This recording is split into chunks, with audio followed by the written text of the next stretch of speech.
Hey y'all, it's y'all favorite cozy girl, Chi the Reality Queen, and I am back again with another episode of Robe Chronicles. Tonight, we're going to be talking about Real Housewives of Potomac, Season 9, Episode 3. And the taglines are finally in. I don't even remember a single one, except Karen still says she's the fence, but now she's more than that. Honestly, I don't think any of them were really that good. Um, so this season starts off where the last one finished, where they were being pushed out by security and what have you. And so Stacy is mad at Ashley. I think she's the only person that is mad at the correct person here because we didn't speak to Giselle, baby. We spoke to you. So you telling us to come and we show up at 8:04, you say get there by 8. Granted, that is late, but you should have said don't come at all if that was the scene that you knew Giselle was going to make when this happened. Um so Giselle's obviously mad and Stacy leaves and Jazzy, but Ashley runs out to kind of like talk to them or get them to donate or whatever because it's supposed to be a fundraiser. And Jazzy's like, no, you can't come on this sprinter bus. You just kicked this out. Rightfully so. Girl, if we're not good enough to come into the event, then we're not good. Our money is not good enough to donate. I feel that. I stand by it 100%. I know this is an event for Giselle's dad, brain tumor, whatever. I don't care. Sorry, that might sound mean, but if I am not good enough to come into your event, then I am not good enough to donate. I don't care if I'm late. What if I came late and donated $50,000? I'm not saying they would have, but I'm saying you don't know. So if you're so stuck on the time people get there, then baby, be stuck on the time. Don't come out asking for donations because you're not gonna get one from me. That's how I feel. Um, and so the event ends, they leave or whatever. Then we see Wendy at her house, and we see um Kay and her man Greg at their house. And then we see Stacy in her house and Jazzy's coming over.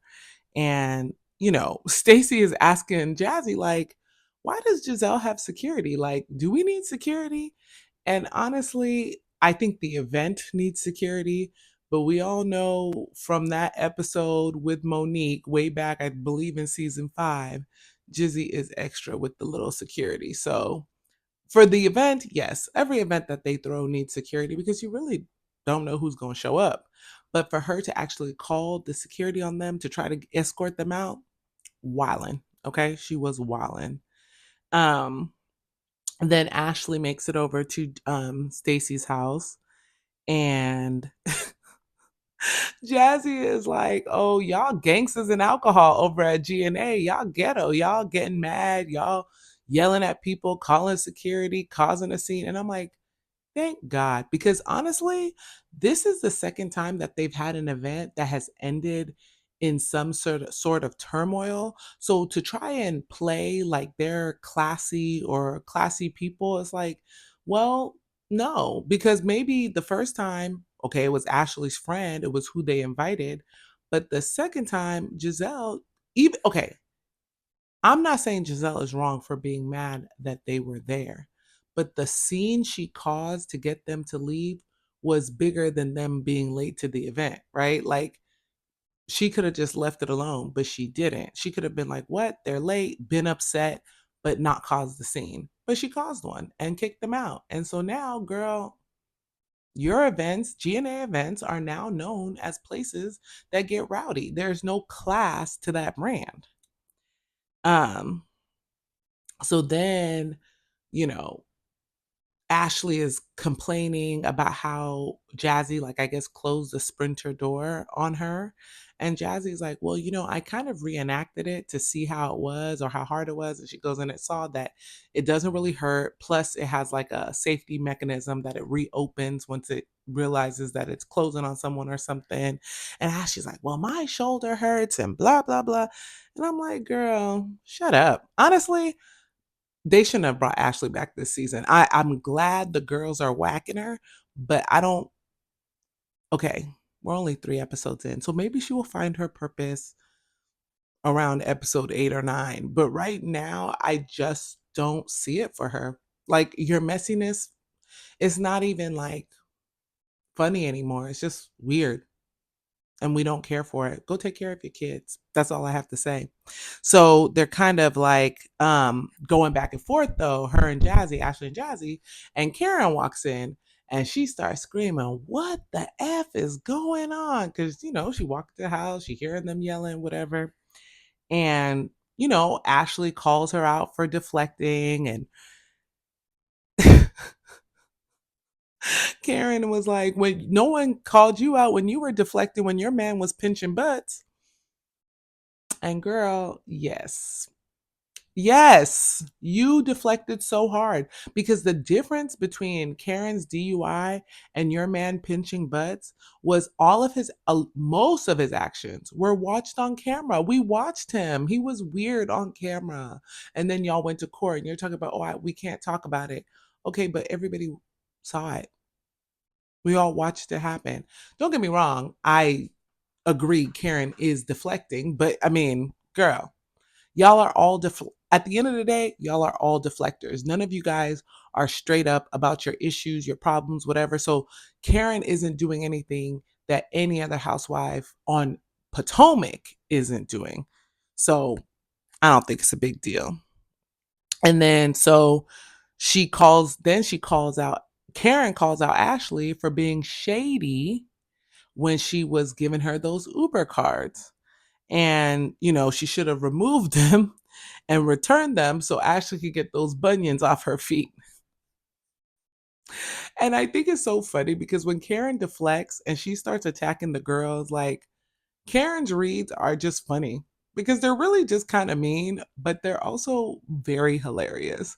And I think that like Ashley's like, "Oh yeah, I got bunions, so what?" And she's putting her feet up on the table and they cut to Stacy in a confessional like, "Ashley is amazing from head to ankle." Like I honestly think that Ashley is there this season just to be knocked down a bit because that's what she needs. I really think that's what she needs. Um, then, Jazzy and Stacey are talking and they're saying that they want an apology from Giselle, which Giselle owes them. Like, again, she could be upset and she could have called them about being late at a separate time. But what she did at that event was just so nasty and tacky. And then for Ashley, they want an apology from Giselle. They should want an apology from Ashley for telling them to come, knowing that Giselle was going to be upset regardless of any time they showed up because they were going to be late. Um, then they move over to Wendy in her house with her mom cooking yam porridge, which if you've never had yampo, I know, okay. So there's a lot of Nigerian dishes that have gone viral, like ogusi soup and fufu and what have you. Everybody loves jollof rice. I know that's not specifically just Nigerian. Like a lot of these dishes are, multicultural within the African communities and what have you. But yam porridge, bruh, top tier meal. Okay. If you've never had good yam porridge, let me say that too, because not everybody's yam porridge is like the same. But I know my mama yam porridge is fire. So, I mean, sorry to those of you who don't have parents who cook mom yam porridge. But if you can get yam porridge, if you're not Nigerian, if you've never tasted yam porridge and you want to taste something delicious, yam porridge is it. It's like really bomb. I love it. I'll eat it if it's there, I'll eat it. Like that's how much I love yam porridge. It's like one of the best meals to me. And I know a lot. I mean, agusi is also my favorite soup. So I'm very like that trend was great to me. A lot of people were trying to get people to try other soups, and I'm like, nah, agusi is the best. Kind of like yam porridge, bomb. That's my little endorsement for yam porridge. Um, But yeah, she tells her mom that Wendy tells her mom she's going to be going to North Carolina for her birthday because Mia invited them. And I guess probably need somebody to help with the kids, maybe if Eddie's working, who knows. Um, then she tells her mom that Eddie's dad hit her up and sent her a little happy Mother's Day message. And now we're finally getting a little bit more backstory to what happened with Wendy's parents and Eddie's parents. Because as we know, Eddie's whole family, up until maybe this moment, did not speak to Eddie or Wendy's family at all. Come to find out that Wendy's mom and Eddie's mom were friends. However, when they got engaged and they started being together and they were going to get married, something happened and they were no longer cool. Apparently, I think with her first son, they were still not cool, but they were still showing up to stuff. Sometime when the first son was born, I think she said Carter or Cruz, whichever one was born, they had a baby shower, and Wendy's mom came up to Eddie's mom at this event and she pushed her away when she went to hug her. And I was like, ooh, that's probably why Wendy took it so seriously when Giselle didn't want to hug her, because that's exactly what happened to her mama and her mother in law. So I am kind of interested in why Eddie's dad is maybe reaching out and maybe why there's less tension, because it's not like you can't say it's the show, because Wendy and Eddie have been on this show now for quite some time. So they can't be like, oh, they're famous now. Let's see. Like, I mean, we're about 6 seasons in or 5 seasons in with Wendy. Yeah, it's not the show. But I am kind of curious for them to explore that relationship and what's going on there, because I don't know. It seems a little strange that they, or maybe, here's the thing about a lot of Nigerian men. When their wives have beef, they might go along with them, but sometimes they don't agree. So if he has never agreed with his wife and he kind of misses his grandkids, then maybe he's trying to get in there a little bit and see what's going on, which I hope for the sake of those kids. Every grandkid loves their grandparents. So I hope for the sake of those kids that relationship is mended. Um so yeah, I think it's pretty cool that we got a little bit more, cuz we just heard in the beginning that they don't talk to them, and that was pretty much the extent of that. Then we go over and we see Kay. She's in her man's house. It looks like they're all moved in or whatever. And she's talking to her mom. And it maybe I missed it because I think she said her mom. And maybe I missed the introduction of the lady that was with her. But if that is Kay's mom, she looks so young. I was seriously like, I think she said mom. But maybe I'm making that up because that lady looked so young, which makes sense why Kay is so cute and so like, whatever, because if that is her mama looked good. So then, she's talking about how she's enjoying sharing her space with him and they're kind of, working out well. And her mom is asking like, when are she and Greg gonna get married? And she's like, oh mom, I don't want to be a thirsty ring girl. And honestly, I love Kay. I do. That's my girl. I hope she does not disappoint. But the idea of being a thirsty ring girl, I don't like that, because I think more women, if you want to be married, I need you to tell that to the man you're with. I don't think it's right that women should be like, oh, well, I don't want him to think I'm this or think I'm that. Girl, but that's who you are. That's what you want. I mean, if she doesn't want to get married, then again, fine. You don't have to get married. It's not mandatory. If that's not in your spirit, that's fine. But if you want to get married, why are you afraid of being the thirsty ring girl? Because now you're going to be dating this man for the next 10 years, not getting married, and you're going to be upset about it. So you're telling me you rather just have a man than have a man who is doing kind of what you're into and what you want? Girl, you better tell that man you want to get married. Okay, quit playing with Greg and tell him you want to get married. I'm not saying you have to if you don't want to, but if you want to, being stressed over being called a thirsty ring girl, mm-mm. I think like it's just strange to me, because I feel like it's not just Kay. There's a lot of women out there that are okay with whatever situation they have because they don't want to lose the person and they don't want to come off a certain way. But I think you need to be honest and let people know what you want up front. Sorry, that's my belief. I don't care. You may not, if because then I know if you don't want to get married and I do want to get married, that we can end this here. We ain't gotta talk. We ain't gotta waste nobody's time. We don't gotta waste 11 years of somebody's life. No, leave me alone. I want to be married. Or if you don't, then that's fine. But I think she should say it. Um, But yeah, now we get to Giselle's house and the twins are getting ready for prom.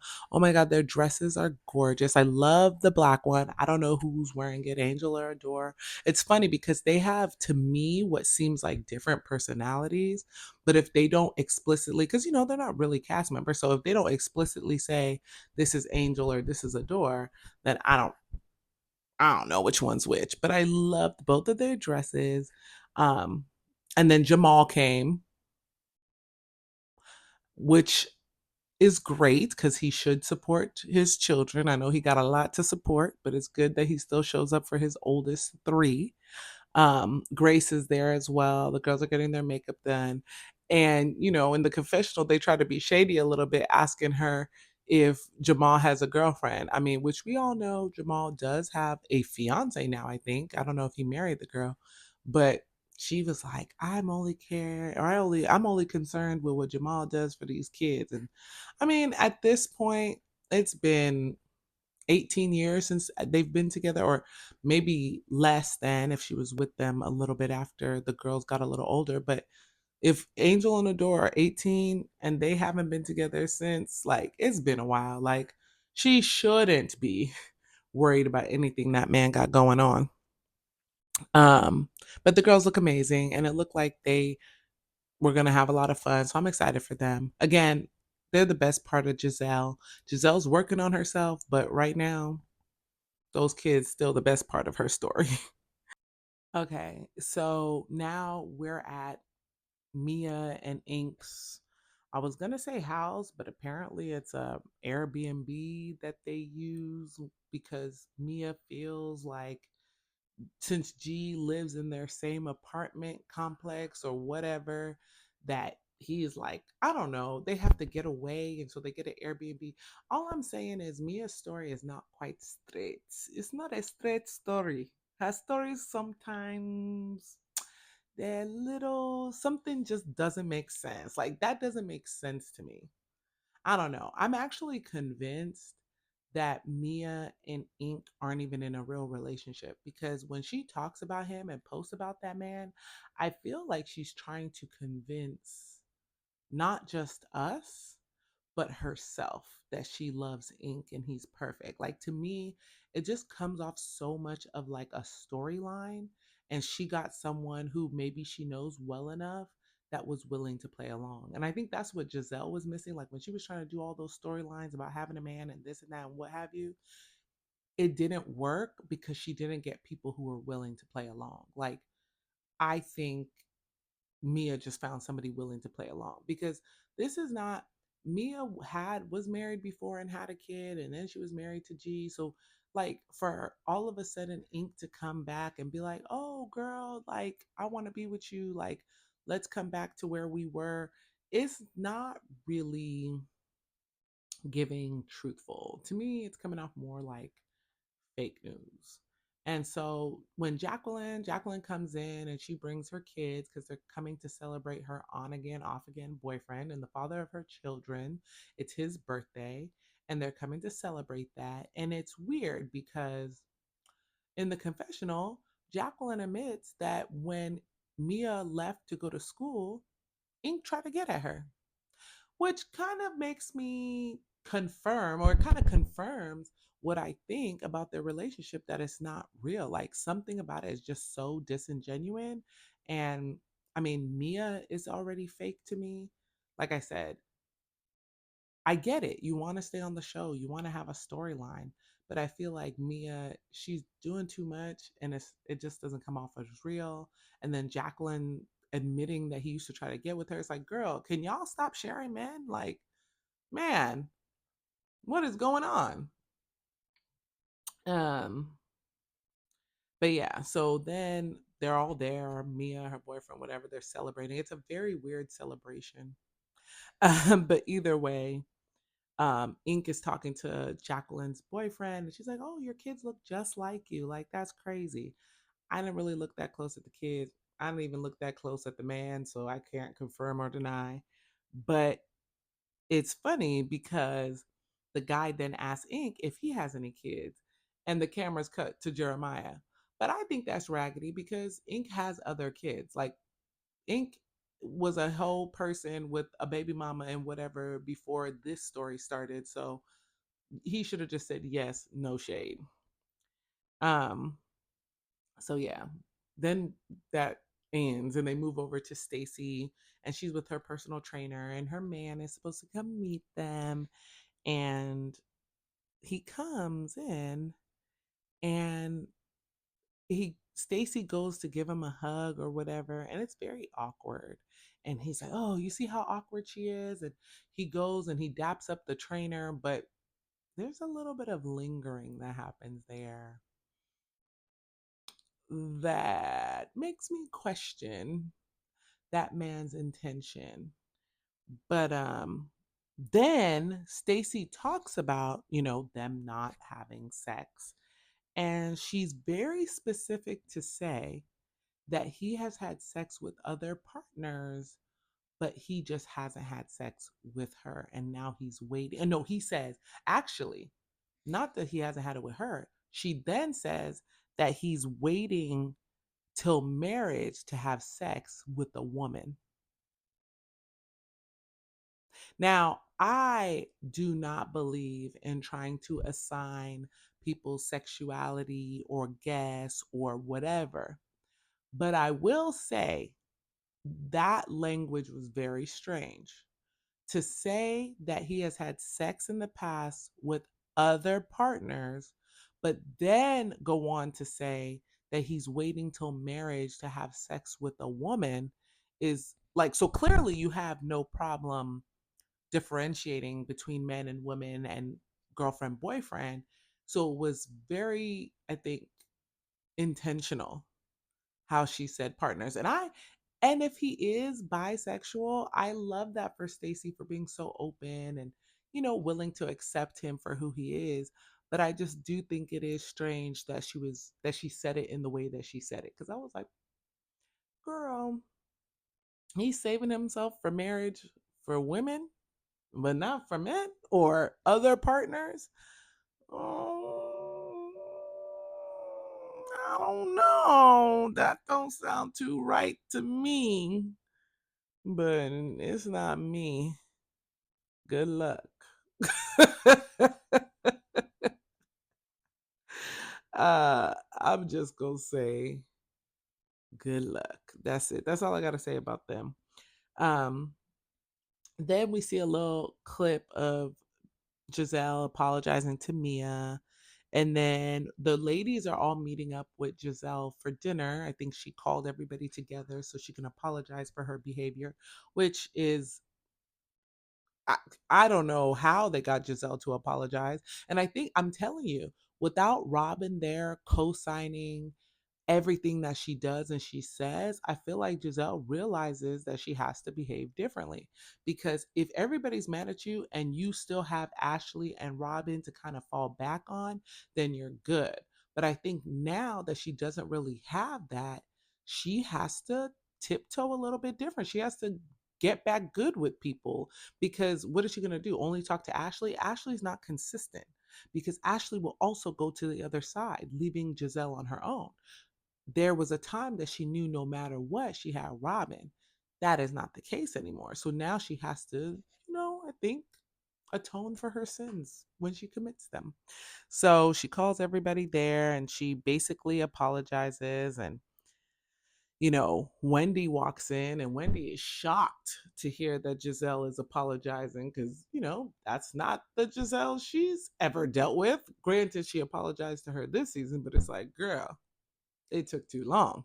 It was not right away. It was not, hey, I made this mistake. Let me turn around and apologize. Um, so then Giselle starts asking Stacy about her life, like, oh, you have two kids, this and that, whoop, whoop, you're married. And she's like, no, I only have one kid. And, me and my man, unfortunately, we're getting a divorce. And, Giselle's like, oh, you sound like you're sad about it. And Stacy's basically like, I am, because, divorce isn't something you expect or want. It happens, but it's not, it's not exactly what you want. And then Ashley hops in talking about, well, you got a new friend, so you good. You already moved on. It doesn't matter. And Stacy gets mad at her for spilling her tea. Like, okay, girl, like what the heck are you doing? And Ashley's like, well, I didn't know it was T.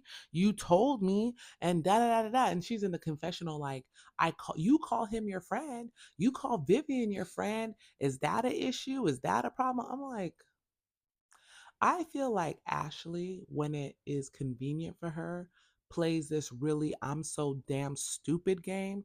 And it's really annoying. And it's funny because, like I said, the jig is up. Ashley is not interesting anymore. She's not like even that with Stacy. And I think I like Stacy's character because she's like, girl, no, I'm gonna hold your feet to the fire a little bit. Like, it's not for you to expose. I'm having a conversation with somebody.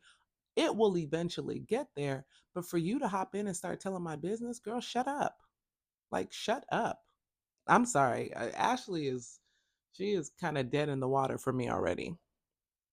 Um, then the ladies are getting ready to go to North Carolina. They get to the airport, and what happens? And Stacy says she doesn't want to fly because a family member of hers recently passed away, I guess, in like a airline crash. So she was kind of like, I just want to respect them and honor them. And I'm going to drive down to North Carolina, which is not far. I think maybe like 3 hours, 4 hours. Honestly, I don't know. I've never done it. Um, so everybody's like, okay, cool.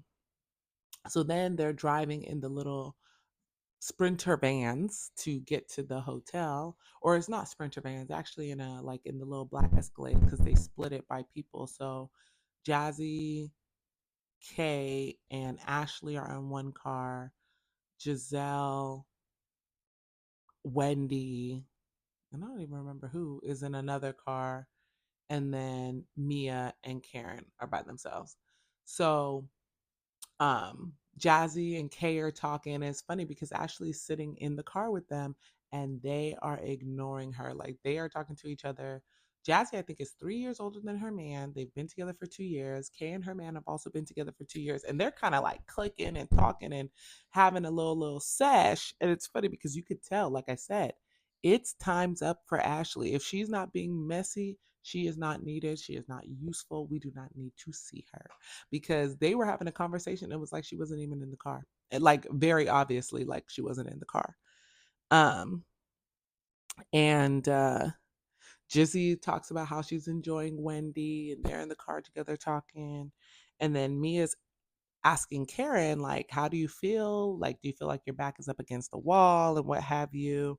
And no, she asked her how she's doing, and Karen's like, I feel like my back is up against the wall or whatever. And Mia's like, well, it's on the internet and everything's there. And then Karen's like, well, then read it on the internet. And you know what? Read it on the internet, B. Because I agree with Karen. Like, if you're gonna come to me to ask me how I'm doing and ask me about the event, and I'm telling you, hey, I can't talk about it, and you're like, hey, it's all on the internet. Okay, then read what's there. Why are you asking me? Stop asking me. Like, because that would piss me off. Like, I get it. They want Karen to speak. But because the matter, as she said, is a legal issue and she can't speak on it, why y'all still trying to force her to talk about something y'all know she can't? And then try to taunt her about it. It's like, just leave her alone. I mean, they won't, and they shouldn't, because obviously it's a show. But it's like, you shouldn't expect a different response from Karen because that is who she is. She's a deflector. You're all deflectors. She might be the worst one, but that's the grand dame. You have to know her by now. You know what I mean? And oh, and then Karen's like, I mean, Mia's like, well, eventually you'll break. And then they show like a little fast forward montage of everybody kind of going off on everybody and like basically what's to come in North Carolina. And it looks like it's a lot of mess, which I kind of appreciate because with three new girls, I mean, Kay was a friend of last season. We still have Jacqueline as a friend of. We have Jassy and we have Stacy. We kind of, it's a little bit of a mix up, and you don't know how the loyalties are going to lie because everybody's so new. You know what I mean? So that's kind of where the episode ends. And we kind of just a lot of foreshadowing, a lot of like, showing of what's to come. And I think, honestly, I don't know if this is a really good season so far. We're 3 episodes in and it's already doing so much better than last season. Last season was crazy. The new girl they had was not it. She came in guns blazing. Like, you see how Jazzy and Stacey And Kay, even Kay, like last season, she was a friend of, and it was a lot, but she's coming in more calm because everyone's more calm. I feel like last season, that new girl came in and was guns blazing, like ready to fight, ready to have beef, ready. And I think it was so much of being a try hard that it wasn't authentic, it wasn't genuine, and no one liked it. But these new girls are coming in and getting their footing, figuring out their relationships. I mean, you may like people, you may not, but to come in ready to fight somebody based on whatever, it, it was a flop. And that's why that girl is not back. And we have three new people. You know what I mean? Like, that's what we're looking at here. So I want to know what you guys are thinking. 3 episodes in, what are you seeing? What do you like? Who do you like? Um, are you surprised by anything? I don't know. I'm surprised really by Giselle. So it's really a different era. So, give me your thoughts in the comments. Please like, comment, share, subscribe, and come back. I will have episode 4 up in no time. See you guys next time. Bye.